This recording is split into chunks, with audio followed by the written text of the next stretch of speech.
April 27th, 2011. Sirens are blaring across a small town in rural Mississippi as residents make their way to a local storm shelter. Cramming inside, the screams of the sirens begin to fade as a terrible roar gets louder and louder, drowning out the sounds of their panicked breaths as the ground begins to tremble. The strongest tornado in U.S. history has just entered their town.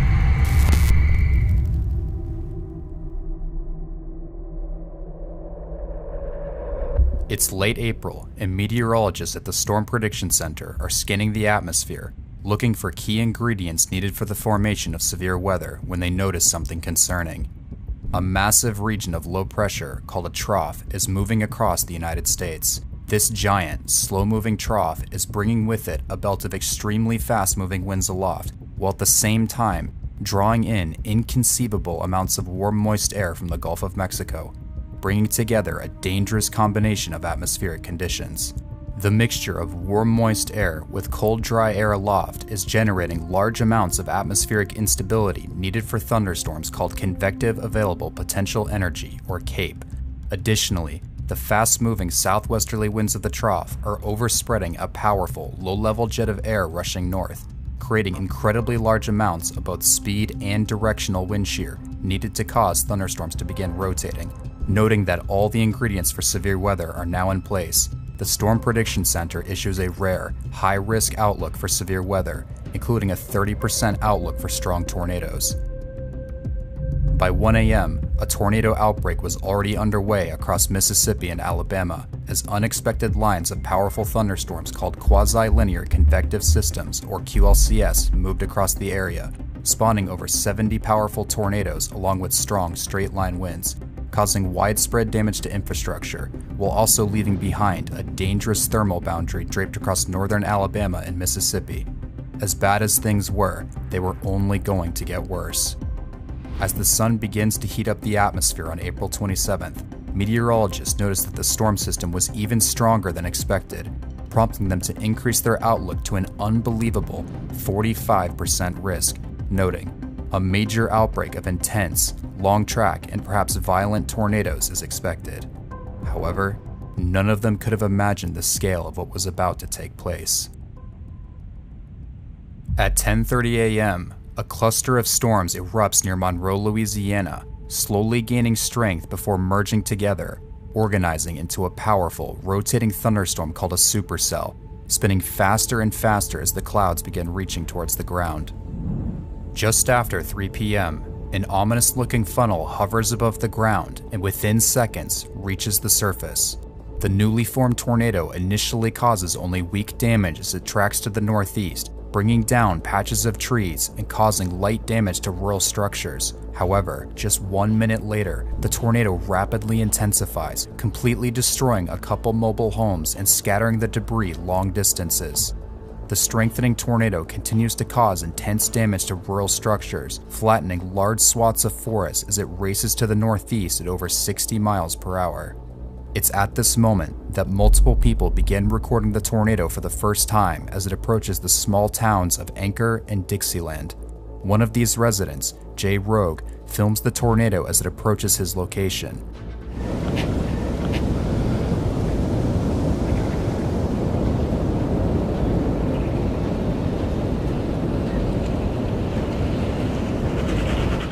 With the roar of the approaching tornado only getting louder, the family decides to move out of the tornado's way.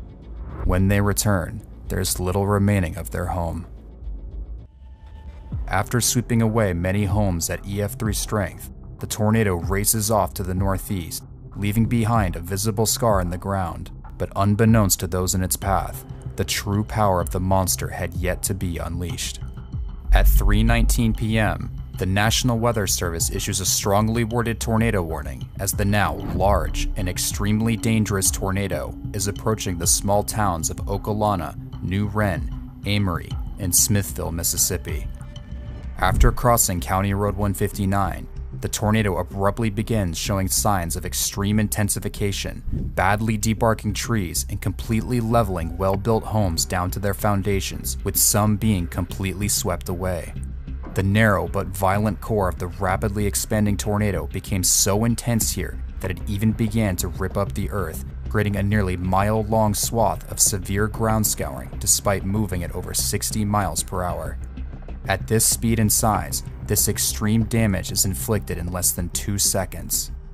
At the same moment, local resident Greg Lambert takes a photo of the tornado, revealing the monster wedge as it passes just to his north. 4 miles away on Highway 45 Alternate, 55-year-old Lynn Davis is driving south in his white pickup truck on his way to help his friend Tim, who suffered damage from a tornado earlier that day. While on the phone with Tim, Lynn begins to notice something strange approaching over the trees and utters a chilling phrase. "That looks like a tornado," before the phone call suddenly ends. A semi-truck driver driving directly behind Lynn watches in horror as Lynn's vehicle is peeled off the roadway by the ferocious winds of the tornado. Soaring hundreds of feet into the air, Lynn and his truck begin to orbit around the violent winds of the twister, trapped inside the tornado's grip in a cruel balance of forces as it begins to close in on the small community of Chapel Grove. Crashing into the community at peak strength, the tornado inflicts incredible damage to several well-constructed brick homes, completely sweeping them off their foundations, causing intense vegetation damage and scouring the ground. As the tornado moves past town, however, it suddenly begins to weaken, breaking the delicate balance of forces that have trapped Lynn Davis and his truck mid-air, and suddenly, Lynn comes crashing back to Earth, sadly killing him on impact. Lynn Davis's truck had flown an unbelievable 1.7 miles through the air before finally landing near the foundation of one of the destroyed homes, the furthest distance a vehicle has ever been thrown by a tornado. Over the next 10 miles, the tornado destroys several homes near the town of New Wren before finally dissipating at 3:39 p.m. just north of the city of Amory, Mississippi, claiming the lives of 4 people. However, something far stronger was brewing. As the first tornado begins to weaken, the parent supercell continues to track to the northeast, drawing closer and closer to the dangerous thermal boundary left by storms earlier in the day.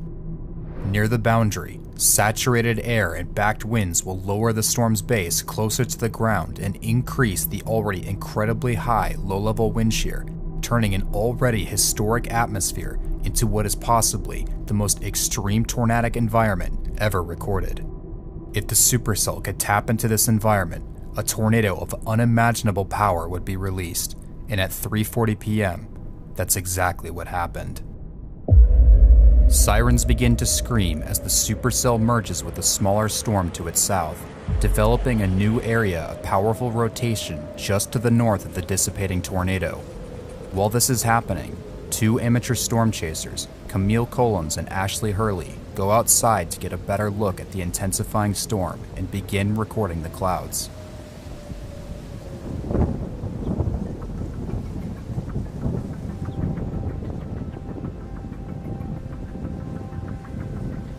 Within just a few seconds, the two begin to notice a strange-looking cloud passing directly to their northwest that begins rotating incredibly quickly. Moments later, a funnel lowers towards the ground.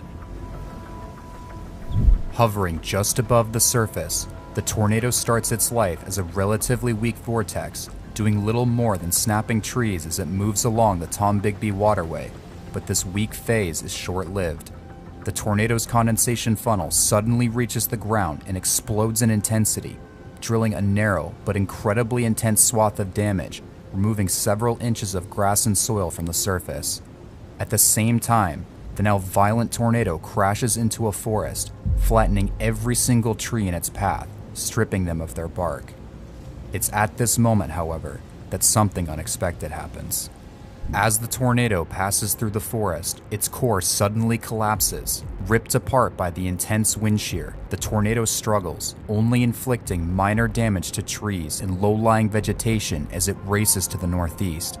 For a brief moment, it appears as if the residents in the storm's path have just dodged a bullet, avoiding the worst of the storm's wrath. However, this lapse in strength isn't going to last long.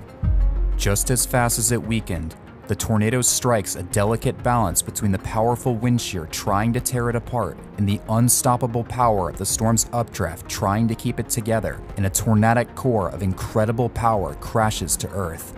Instantly, all the trees and vegetation surrounding the vortex are flattened and debarked as the core accelerates from EF1 to EF5 intensity in less than 6 seconds.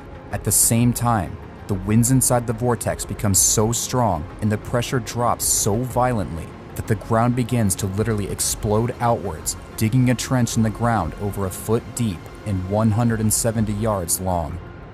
Unbelievably, due to the tornadic core's fast-forward speed and relatively small size, this incredible feat of damage is inflicted in less than half a second.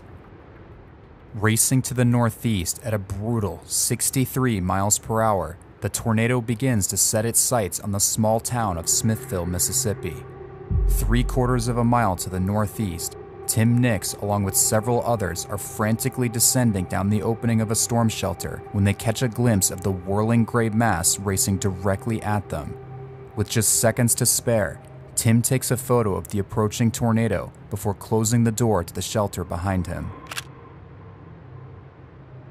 Rapidly expanding and growing stronger with every second that passes, the tornado impacts the intersection of Davis Road and Highway 25, deeply scouring the ground and completely sweeping away 2 mobile homes as well as a bed and breakfast, granulating the debris into tiny pieces and scattering what was left long distances downwind.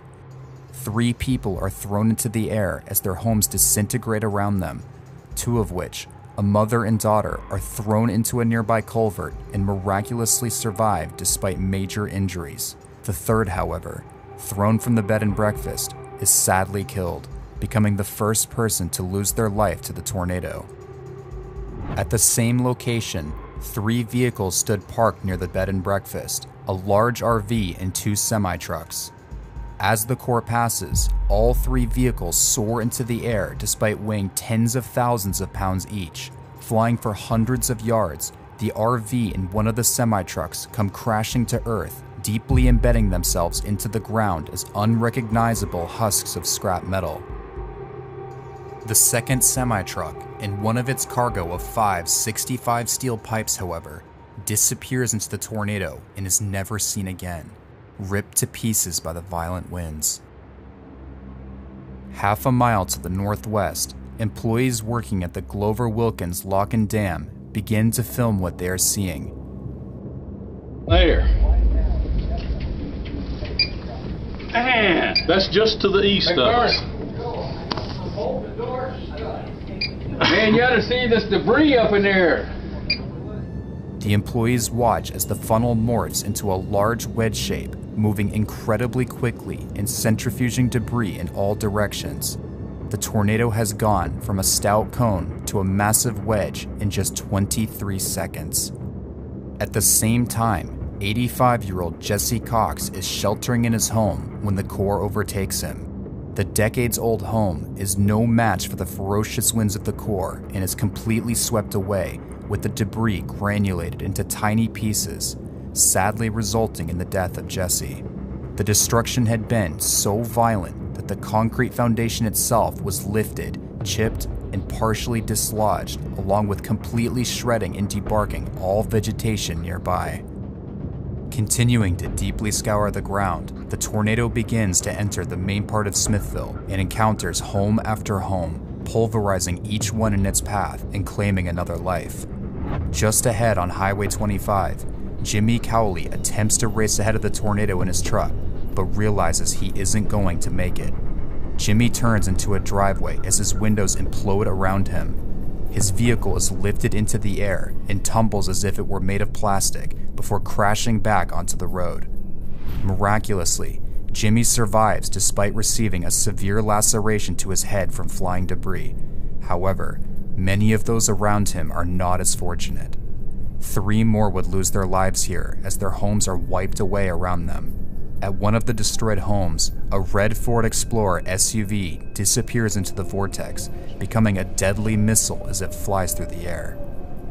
As the power within the tornado grows stronger, the compact but extremely violent core begins to inflict extreme feats of damage, completely sweeping away homes, throwing vehicles into unrecognizable balls of metal, and creating such a strong suction effect that curtains in nearby homes are sucked up between the ceiling and walls.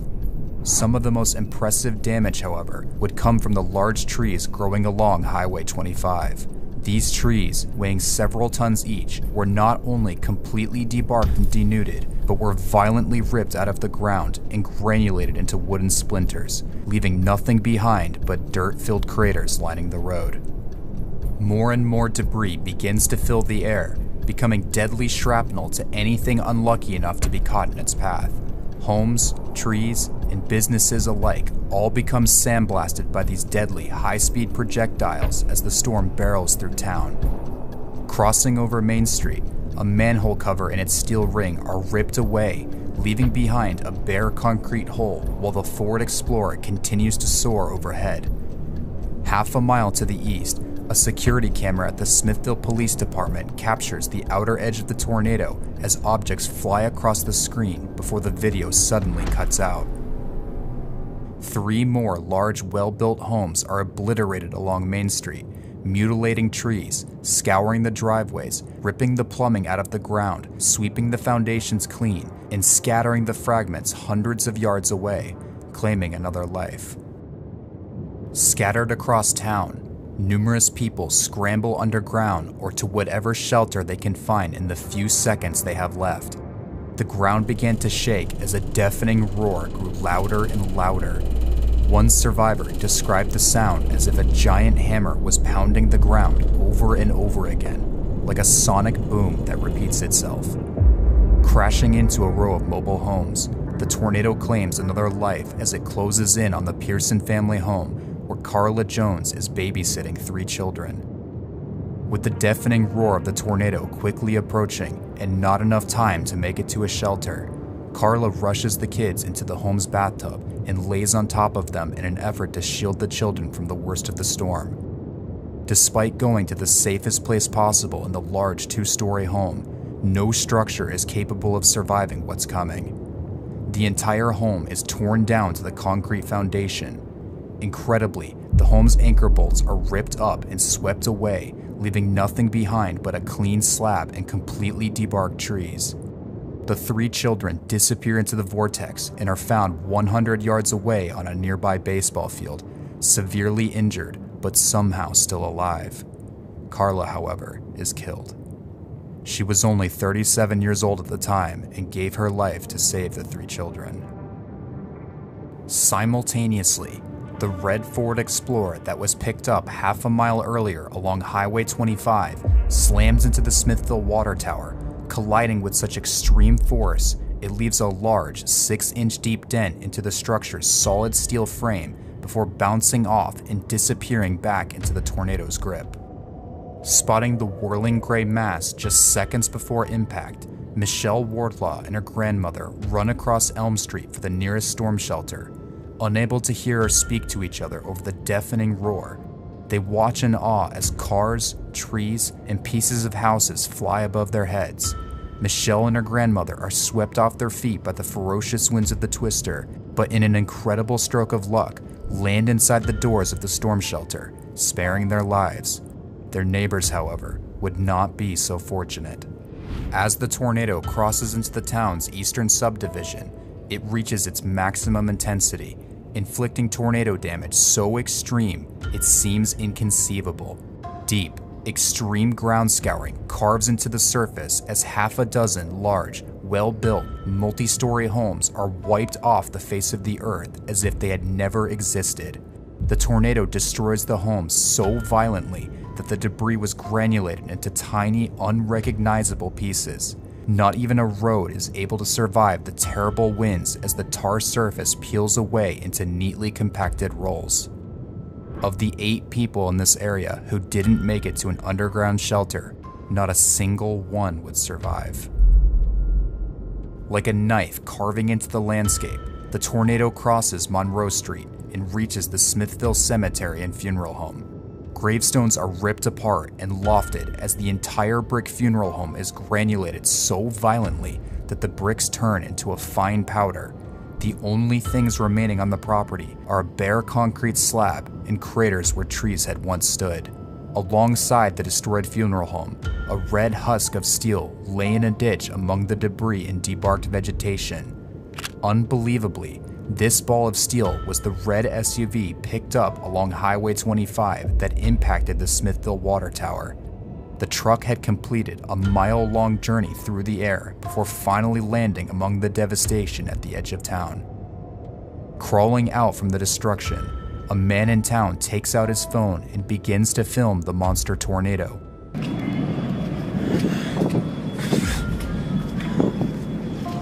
Its roar clearly audible from over a mile away.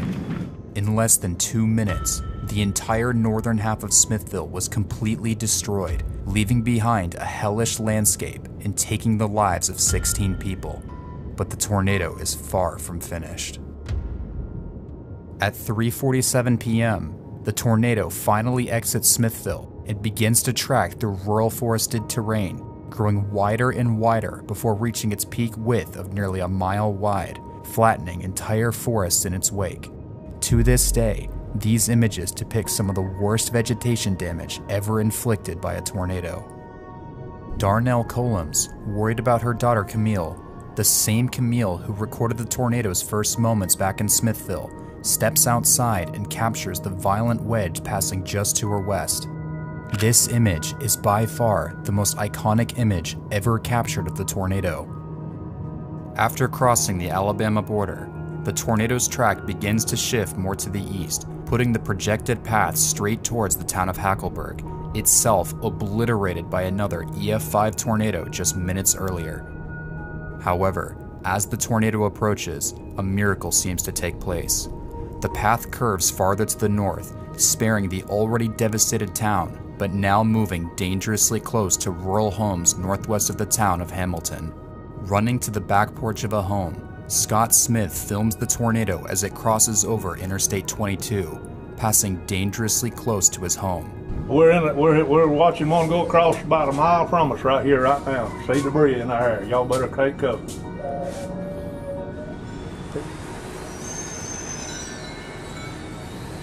Although not as large and powerful as it had once been, the tornado is rapidly regaining both its size and strength and heading directly towards Highway 19. 2 miles to the north along County Road 157, Dave Forster begins filming the tornado as it passes to his south, revealing that within just a couple minutes, the tornado has already morphed back into a large wedge.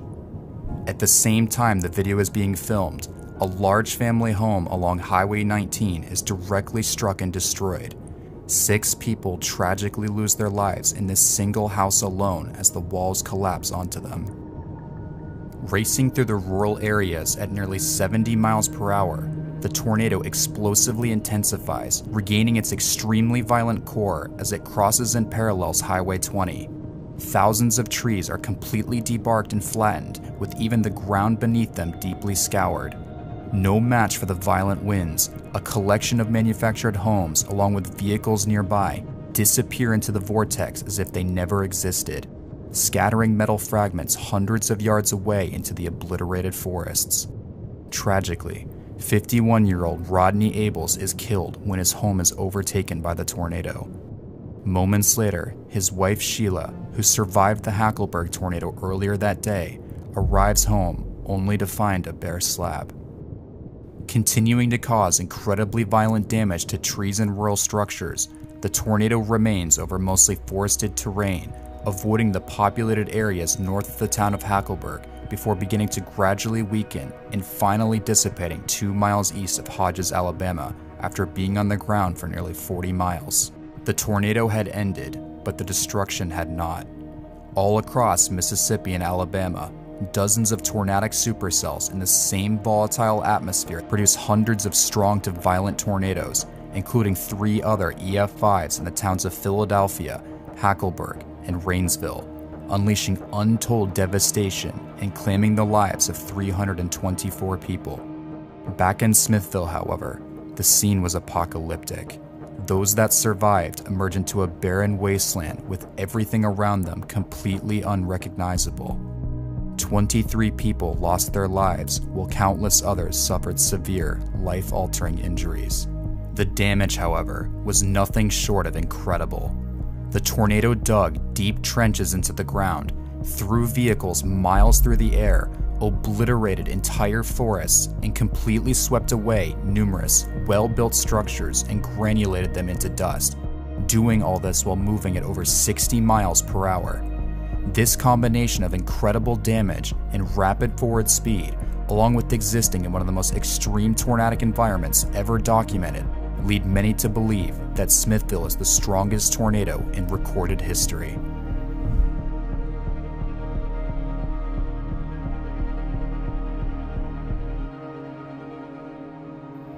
"14 years later, the residents of this small town in northern Mississippi won't soon forget that tragic afternoon on April 27, 2011.